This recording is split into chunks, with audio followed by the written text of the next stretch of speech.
Hey, my name is Kelsey, and honestly, I never thought I'd be the kind of person to hold on to revenge. But when someone you trust completely stabs you in the back and no one stands by you, something in you changes. This isn't just a story about what happened to me. It's about what I did with the pain. She said I wasn't strong enough to make it without her, so I stayed silent. And then I built a life she couldn't even dream of.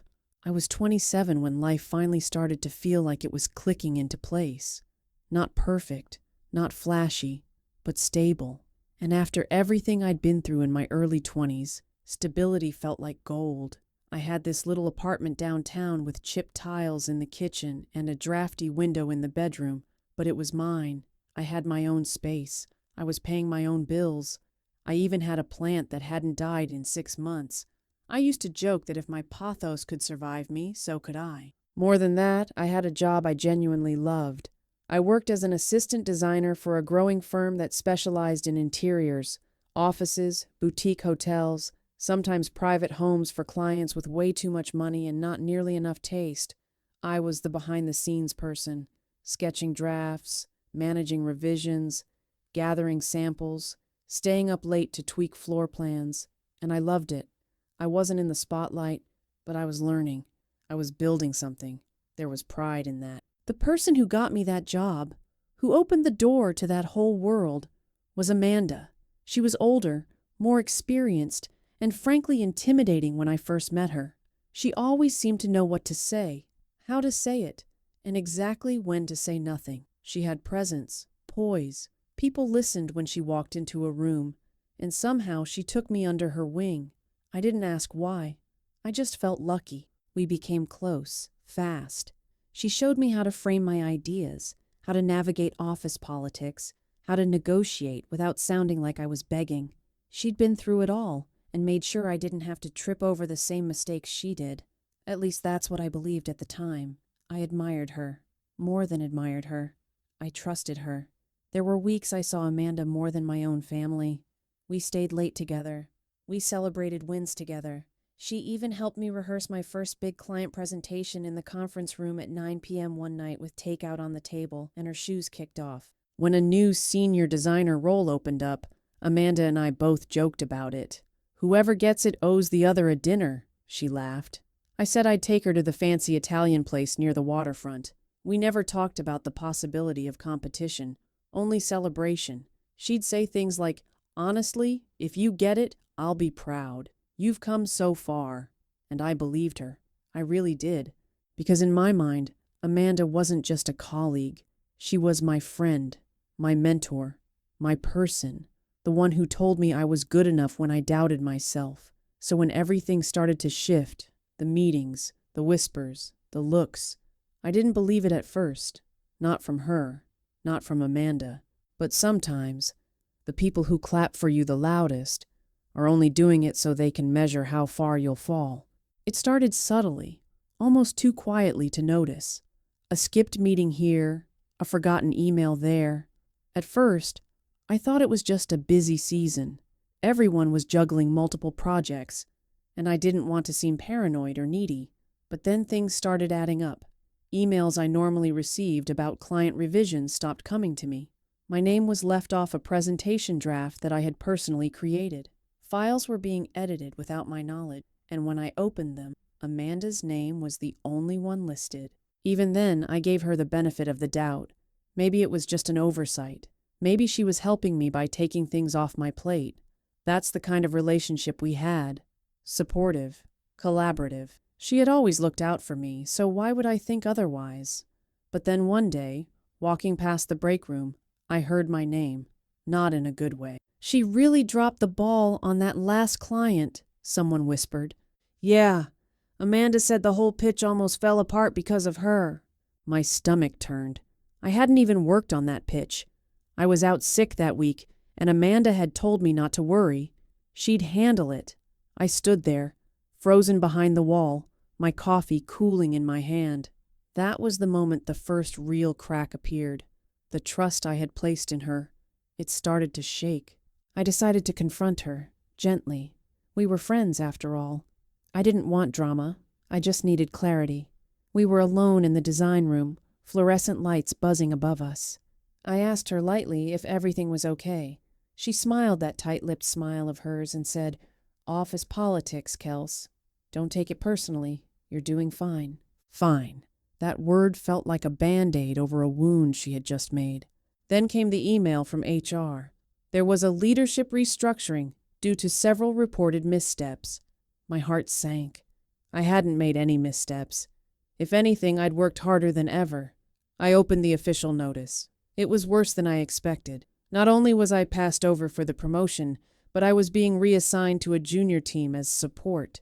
They used the word realignment, as if moving backward was part of my growth. And Amanda? She got the job. My job. The one she once said I deserved. She didn't say a word to me, just walked into my old office with a congratulatory bouquet and a smirk so subtle it barely registered. But I felt it deep. That was the moment I knew. This wasn't an accident. It wasn't office politics or poor timing. She'd planned this. Slowly, carefully. Like a spider weaving a web and watching me step into it without question. The silence that followed wasn't mine. It was hers. Cold, calculated. And suddenly I realized this wasn't just betrayal. It was strategy. I kept showing up, but I was a ghost in my own workplace. People who used to stop by my desk to chat now avoided eye contact. Conversations would shift the moment I walked into a room. I became invisible, not just professionally, but socially. Amanda, on the other hand, was thriving.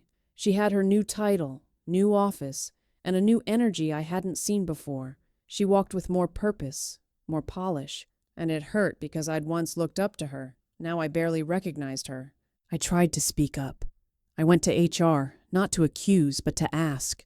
I laid out the inconsistencies, the emails I'd been excluded from, the pitch I was blamed for despite not being involved. But they brushed it off. "It's a competitive environment," they said. "Sometimes things fall through the cracks." They advised me to keep my head down and focus on growth. Growth? I had just been demoted for something I didn't even do. I went home that night and sat on the edge of my bed, staring at the wall. I remember the silence more than anything. No TV, no music, just the sound of my breath, shaky and uneven. I had never felt so hollow, not because I lost a title, but because I had lost trust. I had built my world on a friendship that turned out to be a trap. Friends stopped reaching out. Colleagues who once asked for my input now went straight to Amanda. She rewrote the narrative, and no one questioned it. And the worst part? I started to believe it. Maybe I wasn't good enough. Maybe I had missed something. Maybe it really was my fault. One night, I was organizing old files and stumbled upon something that changed everything. An email thread. Amanda had sent one of my original design plans to a client. The attachments were mine. The work was mine. But the header had her name. She had removed mine before forwarding it. Just a small click. A tiny deletion. But it meant everything. I stared at the screen for a long time. It wasn't enough for a legal case or an HR scandal. But it was enough for me. I wasn't crazy. I wasn't imagining things. She had stolen from me, intellectually, professionally, emotionally, and she had done it with a smile on her face. That night, something inside me shifted. I didn't cry. I didn't rage. I just sat there, completely still. For the first time in months, the fog in my mind cleared. I saw everything for what it was. Amanda hadn't just taken a job from me. She had tried to erase me, and I had let her, by staying silent, by hoping people would see the truth. But that was the last night I stayed quiet in defeat. From that moment on, my silence would be something else entirely. Not weakness, not fear, but strategy. After that night, I stopped trying to explain myself. I stopped looking for justice in a place that had already chosen to ignore the truth. I realized that the people around me didn't want facts.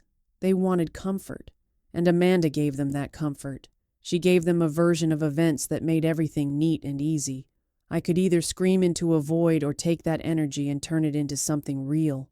So I went quiet, but not in surrender, in focus. My days at work became mechanical. I showed up. I did what was asked. I smiled when needed. But my heart wasn't there anymore. It was somewhere else. out in the world I was building for myself. At night, I started taking online certifications in design software, lighting concepts, project management. I revamped my entire portfolio. I didn't just want to escape that place. I wanted to be so good that it would be impossible for anyone to take anything from me again. I started doing freelance work on the side. Small clients at first, friends of friends, startups, nonprofits. I worked under a pseudonym. No ties to my firm, no risk of Amanda finding out. Every project I took gave me more than money. It gave me myself back. I started remembering why I loved design in the first place, why I had fought so hard to be part of this world. Over time, word spread. My work was good. People noticed. Clients started coming to me instead of the firm. I never advertised, never posted publicly, but the reputation grew quietly, like roots underground. And then one day, I got an email from a major boutique hotel group. They were rebranding. One of my freelance clients had recommended me. They wanted me to lead the project. It was more money than I had ever made in a single job, enough to walk away from the firm. So I did, quietly. No notice, no announcement. I packed up my things on a Friday afternoon while Amanda was out at a lunch meeting. I left my badge and my silence on her desk. 3 months later, I launched my own design agency. I didn't throw a launch party. I didn't make a big post online. I just made sure every detail on the website was perfect. My new logo, my color scheme, my mission, everything was mine. 6 months after that, I received a message. It was from Amanda. "Hey Kelsey, I heard you're doing great things. Was wondering if you'd be open to collaborating on a project. Could really use your expertise." I stared at that message for a while. There was no apology, no acknowledgement of what she'd done, just the assumption that I'd help, that I'd still want her approval. But I didn't respond. Not a word. That was my revenge. Not rage, not exposure, just success and silence. Because the truth is, nothing stings like being shut out of a world you thought you controlled. And Amanda, she taught me how to play the game. She just never expected I'd beat her at it. People think revenge means destruction, but sometimes the real power is in creation. I didn't need to ruin Amanda. I just had to remove her from my life and build something better without her. Silence gave me space to grow, to heal, to become the version of myself that no one could take credit for. And when she saw my name on the top 30 designers under 30 list, I imagine that silence said more than any speech ever could. Would I do it again? Absolutely. Because silence is the best revenge. If this story meant something to you, subscribe for more. And if you're going through something right now, just know your silence doesn't mean weakness. Sometimes it means you're saving your energy for something greater.